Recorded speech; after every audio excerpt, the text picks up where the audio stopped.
안녕하십니까.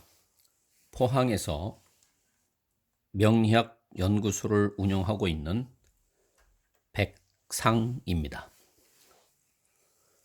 본 영상의 검색어는 백상명리가 되겠습니다. 또한 구독을 눌러 놓으시면 동영상을 올릴 때마다 수시로 보실 수가 있습니다. 오늘의 10분 명리학은 천간 중에서 경금이 되겠습니다.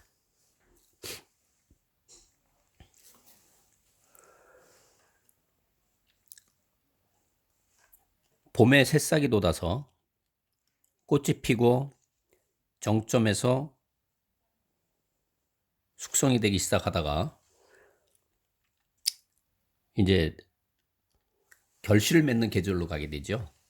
그래서 봄이 여름을 지나고 여름이 숙성되는 장하, 그러니까 긴 여름의 끝자락이 그런 의미라고 보시면 됩니다. 정점에서 내려오는데 이제 가을로 접어든다는 거죠. 그래서 봄에 해당되는 부분들을 갑목, 음목으로 을목, 여름은 양화로서 병화, 음화로서 정화라고 말씀을 드렸고요. 토에 해당되는 부분들은 중간에 이렇게 이제 전체적으로 봄, 여름, 가을, 겨울로 가지면 실제로 봄에서 여름으로 가는 중간에도 변화가 되고 있는 그 토가 있고, 여름에서 가을로 넘어가는데도 토가 있고, 가을에서 겨울로 넘어가는데도 토가 있고, 겨울에서도 봄으로 가는데도 토가 있습니다만, 천간에서 나타나는 거 부분은 양의 무토와 음의 기토라고 했습니다. 올라가는 부분들이 양의 성질을 갖고 있다고 그러면 정점에서 최대한으로 양의 극단에 갔다가 그 다음에 다시 하강을 하게 되는 음의 기운을 갖고 변화가 되는데, 결국은 기온도 올라갔다가 내려가는 형태가 되지요. 또 이 만물이 성장하고 하는 부분도 처음에 싹이 터서 꽃을 피우고 무성하게 잎을 갖고 있으면서 이제 열매가 맺어지는 단계가 이제 화가 됩니다. 그 토가 되는 겁니다. 그렇다고 그러면 이 무토라고 하는 부분들이 비로소 열매가 연그러지고, 기토라고 하는 부분들이 열매가 크면서 이제 더 이상 나갈 수가 없으니까 어떻게 되냐면 이것이 이제 안으로 이렇게 살찌워지는 그런 시기가 되는 거죠. 그러니까 이 조그맣게 맺어진 열매가 어떤 커가지고서 형태를 만들어 놓은 단계가 기토라고 그러면, 이제 가을에 가지고서 이제 경금이라고 하는 거는 나무가 그래서 이렇게 해서 꽃이 피어가지고 꽃에서 이제 싹이 이렇게 열매가 맺혀지고 이것이 점점 이렇게 커졌다 그러면 이 안에서의 어떤 씨앗과 그다음에 이 과육과 이제 이런 부분들이 맺혀진다는 거죠. 그래서 이 부분을 형성한 것이 결국은 뭐냐면 이런 형태가 되는 겁니다. 그래서 이 부분이 다시 써보자 그러면 안에 이렇게 형태를 갖춰주면서 됐는데, 이 갖춰진 이 부분들이 결국은 이쪽에 내려오면서 결실이 되어지는 가을에 이제 시작점이 이제 이렇게 된다는 겁니다. 그렇게 되면 이 과일이 어떻게 되느냐? 이제는 아까 기토에서 형성되어진 그것이 딱딱하게 굳어지는 단계, 딱딱하게 굳어지는 단계를 경금이라고 합니다. 결국은 이제 응고해가지고서 딱 마르게 되는 거죠. 그러다 보니까 이 딱딱하다는 얘기를 가지고서 이제 경금에 대한 부분들을 유추해낼 수 있는 겁니다. 자, 딱딱하다.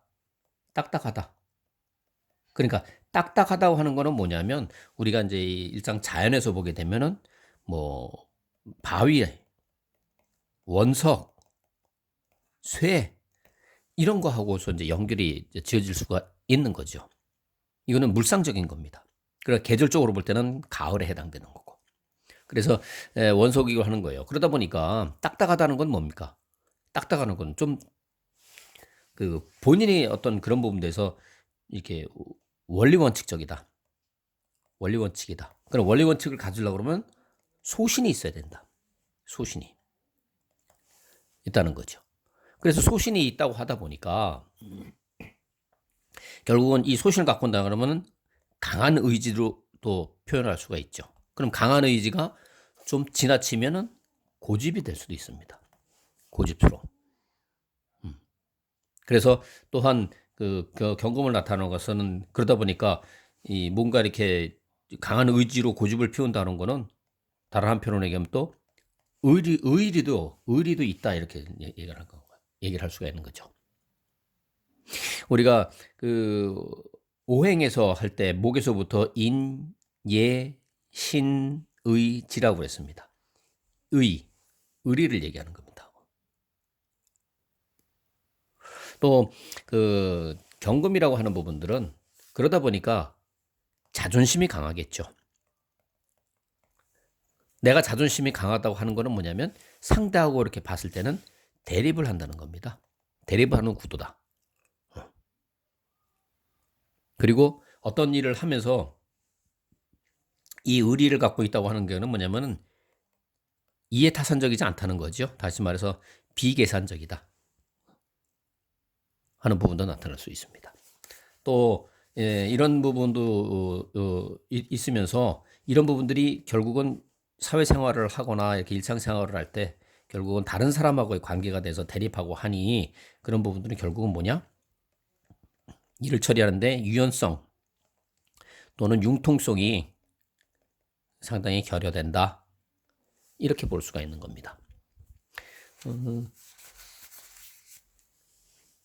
또한 그 원석이라고 하는 부분들을 가지고 유추할 수 있는 건 뭐냐면 원석이라고 하는 건 아직 가공되기 전이라는 거죠. 그래서 가공되기 전이라고 한다고 하는 거는 실질적으로 상당히 순수하다 하는 부분들로 볼 수가 있고 또 순수하다고 하는 거는 어떻게 보면은 실질적으로 경금이라고 하는 건 딱딱한 거지만은 그 안에 순수하다는 것은 여린 부분도 있다. 여린 마음에 대한 것도 있다. 겉으로는 강한 것 같지만 실제로 속마음은 여리다는 거죠. 또한 순수하고 여리다 보니까 그 천진난만한 그런 부분도 있는 거고. 그래서 이러한 부분들이 이제 그 경금에 해당되는 부분들인데 경금이라고 하는 분들을 일반적으로 경금을 볼 때는 상당히 좀 강한 어떤 그런 부분들을 나타낼 수가 있습니다. 강한 부분들. 그런데 이제 이런 강한 부분들이 내가 주변에서 이렇게 됐을 때 이제 강한 건데 이제 약할 때도 있죠. 반대로 강하다, 약하다. 이런 부분들 될 수 있습니다. 서로 이제 상반되는 얘기인데 그럼 왜 약하냐는 거죠. 결국은 이 얘기는 뭐냐면 경금이라는 것이 사주와의 구성이 되어 있을 때 나한테 이걸 강하게 해주는 계절적으로 가을이나 겨울이나 그러니까 가을이나 겨울 같은 경우에는 다른 요소도 영향을 끼칩니다만은 지지에 의해서 이런 부분들이 강하게 나타날 수가 있는데 만약에 가을이나 겨울이 아니고 만약에 여름이다. 계절적으로 여름에 태어나고 또 낮에 태어났다. 그래서 이 화의 기운이 많다 그러면 이 금은 화에 대해서 높게 돼 있습니다. 역할을 못 한다는 거죠. 그럼 강한 게 아니라 오히려 약한 거예요. 그러니까 겉모습으로 봐서는 강하게 나타나는 것 같이 하지만 실질적으로는 약하다. 그러면서 내부적으로 이게 굳어지는 어떤 그런 단계이기 때문에